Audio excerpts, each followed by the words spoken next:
Hello and welcome back. Thank you, as always, for joining me. And we're going to have a conversation today about our awareness, specifically our awareness of perfect oneness. In other words, our oneness with God. As we run amok here in Egoville, in other words, this spinning ball of rock that we call Earth, as we race around doing life here in the world, we're unaware of our perfect oneness. And we, in fact, even here in this wild whirlwind of a dream, we may get glimpses of this. We may well. And if you've had them, they're memorable, to say the least. Yeah. If you haven't, you will. When? Oh, I don't know.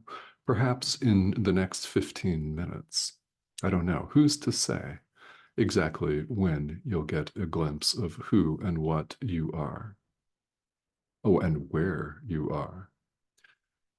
As we run about paying bills, judging our brother, blaming our brother for all of our supposed ailments and woes and our lots in life, blaming the government, blaming the weather, blaming geopolitics, global macroeconomics, all of that stuff. We're simply unaware of who and what and where we really truly are. We're simply not aware of it. That is what we call the dream. This is one way of looking at it. And in offering this conversation today, I hope that you may find it helpful. So you might rightly ask, okay, well, so we're not aware of this. What do we need in order to become aware of this? I hope that you've asked yourself that question. If you haven't, that's the question. Okay, it's a good one. Yeah. What do we need in order to become aware of our perfect oneness? Well, as we discover here, studying and practicing A Course in Miracles, the awareness of our oneness with God has a condition that we must meet. There's something that we need to have before we're aware, or before you could say our awareness of who, what, and where we are is restored to us. You could put it that way. It has a condition which we must meet. Peace is that condition. Peace of mind. Of course, because this all takes place in the mind. That is what A Course in Miracles is about, which is why you don't see this course talking about the world that appears to be outside us and rearranging things in the dream, manifesting more money in the dream, for example.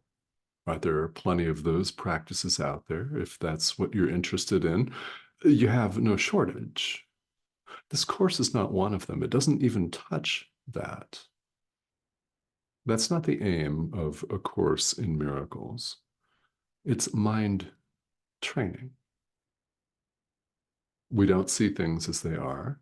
This course, should we choose to learn it, will help us to see them as they are, so we meet the condition of awareness of who and what we really are, so that we meet the condition of truth, peace. Peace, which is what we all deep down want And it's what we all say that we want. And our actions here in the world far too often say something else. They paint a vastly different picture. We say we want the peace of God, yet we indulge in fantasies of separation all of the time, in blaming, in looking for the peace of God in exclusive, by definition, exclusive, special relationships where no one else is included.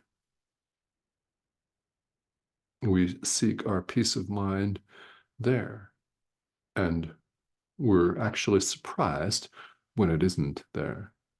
We may have glimpses. Yeah, sure. I mean, we all do.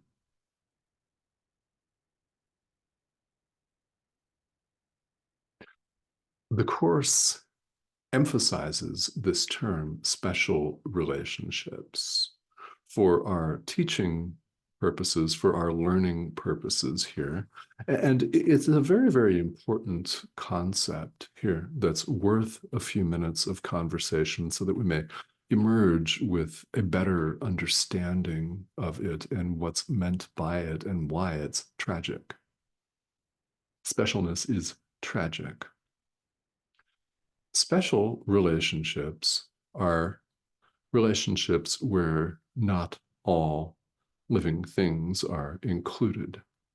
They're special, where we reserve either special love or special hatred for a person, could be one person, or a group of people, or an event, or a nation state, or something like that. Yeah. Could be anything where we're defining and defending personal territory. Everyone outside that relationship is, well, outside it. And in this special relationship, we lavish the other person, the object, with special love or special hatred. It's actually the same thing.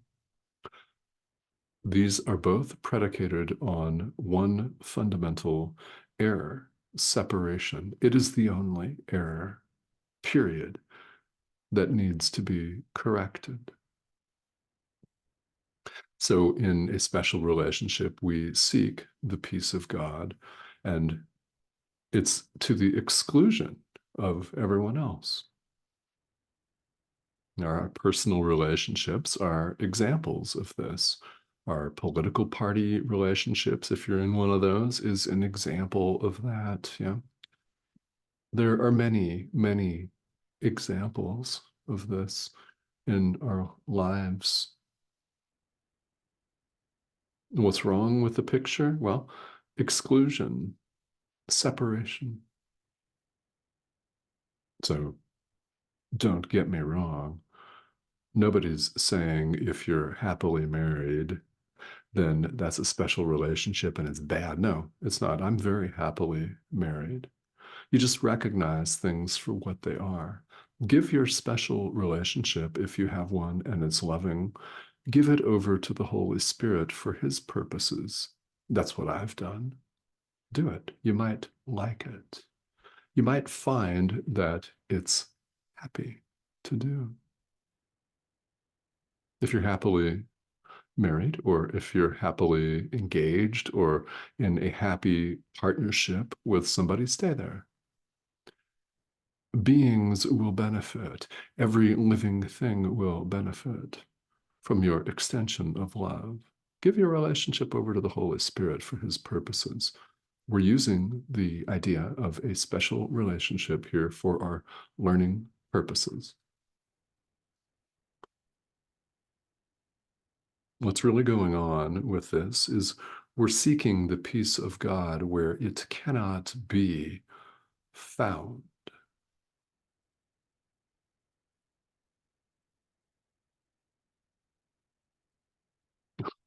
Not a shocker, right? Because you may have, even in this one lifetime, and there are plenty of people that could probably relate to this, you may have tried everything.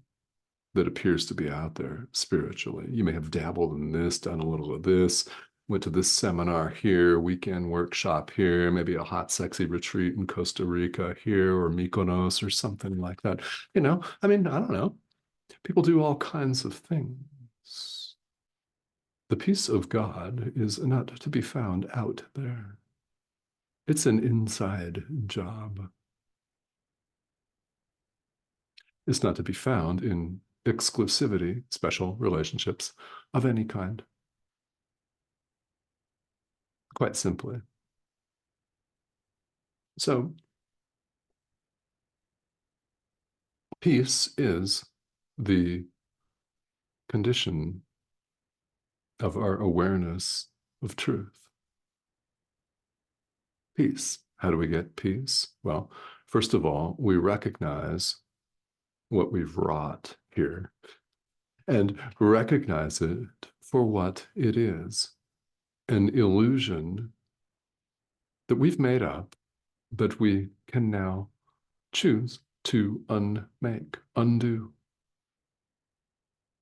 We've made the world a very fearful place.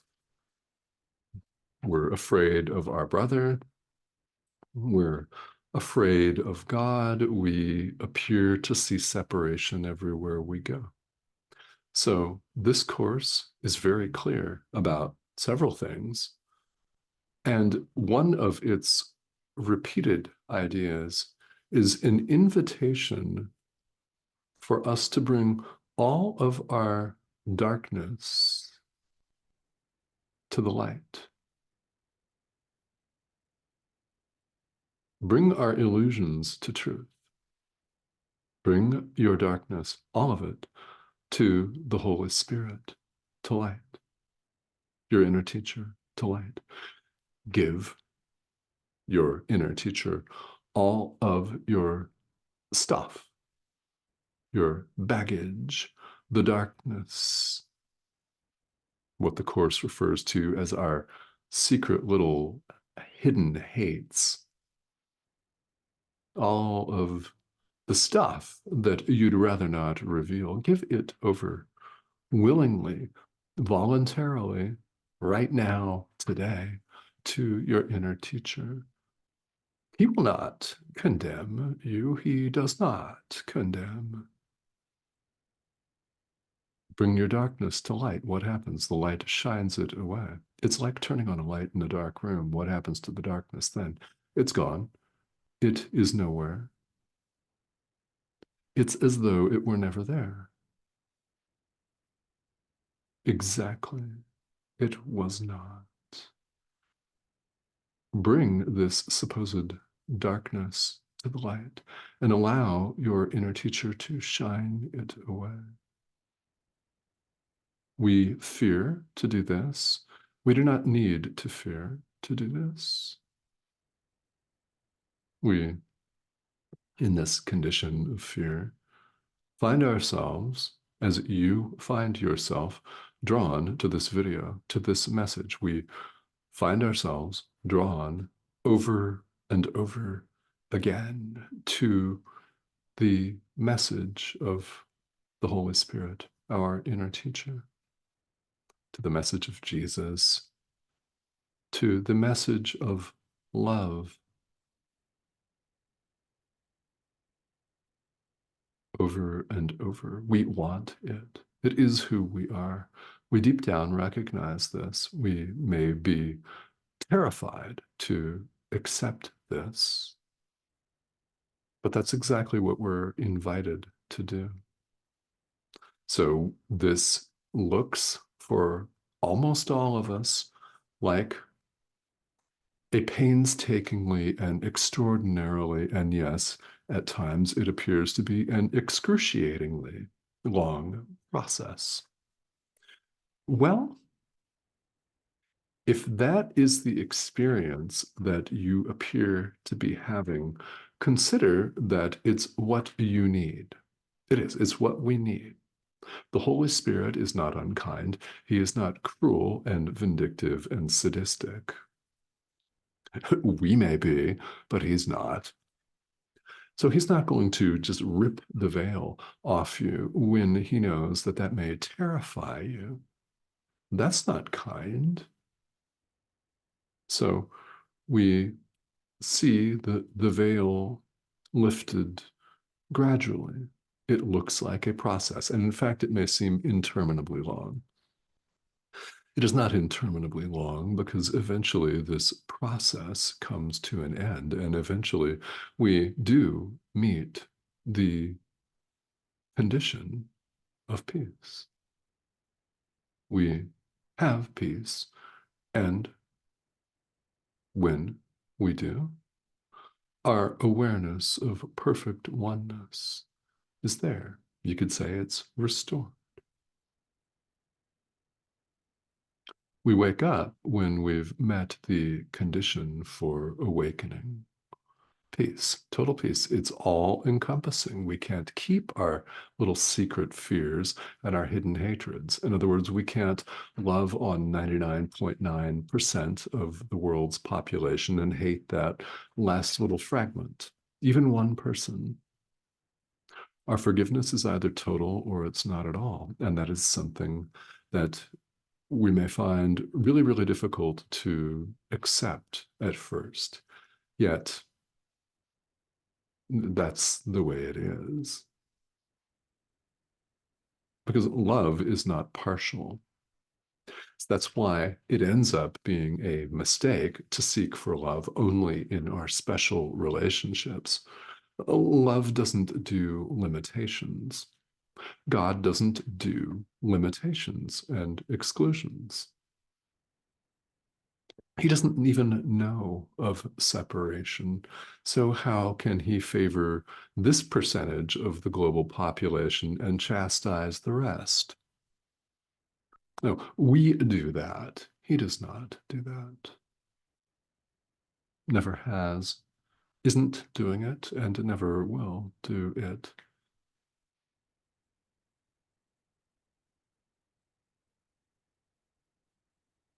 So, it's very interesting when we look around us.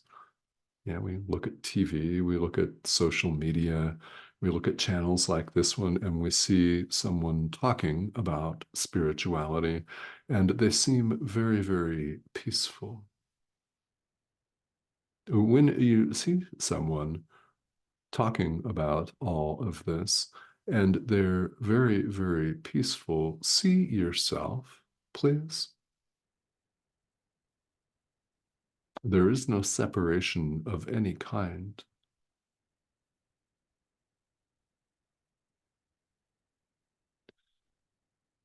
Your peace of mind has a gigantic ripple effect on every single living thing. Why? There's one mind. Your chaos also has a ripple effect on every single living thing. So we're invited to consider what we're putting out there, in a manner of speaking. There is nothing out there. So, what are you teaching? Love or fear?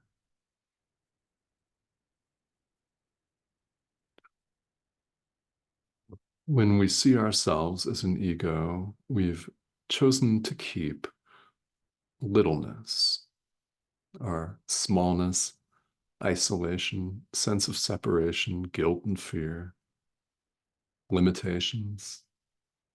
Love is not to be found in any of those. Rather, it's to be found in what we've cast outside of ourselves. Oneness, peace, love, limitlessness. That is who we are. All of this stuff that we say we'd prefer to keep, we really don't want. It's why we're on the spiritual path in the first place.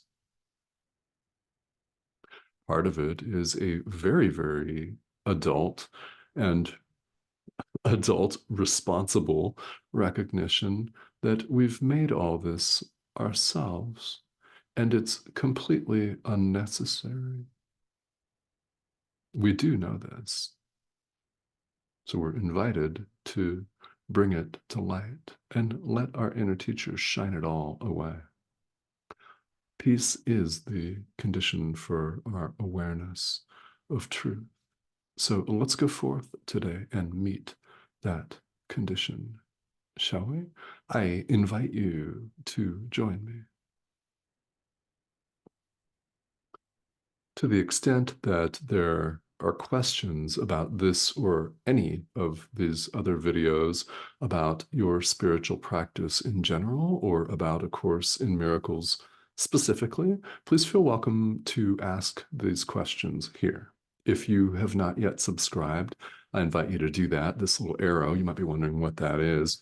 Well, click that and you'll be prompted to subscribe and join us. If you haven't done that, please do that.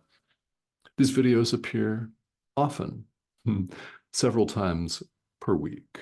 So I thank you, as always, for joining me. And again, questions are more than welcome. There's no such thing as a question that's too basic. In fact, those tend to be the best questions, because you can bet that there's somebody else on the other side of the world whom you're highly unlikely to ever meet in person in this lifetime that has the exact same question and will be very, very glad that you asked.